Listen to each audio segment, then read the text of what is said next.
যারা প্রতারক, যারা বিশ্বাসঘাতক, যাদের কথা কাজে মিল নাই, এদের সাথে কোনো সম্পর্কের দরকার নাই। এদের জন্য আল্লাহ একাই যথেষ্ট। ঠিক কিনা বলেন যুবকেরা?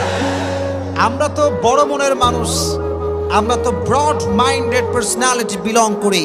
আমরা মাফ করে দিব, বাদ বাকি আল্লাহ ভরসা। ঠিক কিনা যুবকেরা? তাহলে প্রথম মেসেজ আজকের এই মাহফিলে, এই যে আমাদের হৃদয়টা আছে, এই হৃদয়ে কোনো হিংসা বিদ্বেষ থাকবে না, কারোর জন্য কোনো প্রতিশোধ থাকবে না। একটা সুন্দর হাদিস শোনাই। নবীজি বলেছেন, আমার জীবনের সবচাইতে বড় আমল কি তোমরা জানো? সাহাবা একরাম বলল, ইয়া রাসূলুল্লাহ, বলেন কি আমল যেটা সবচেয়ে বড় আমল?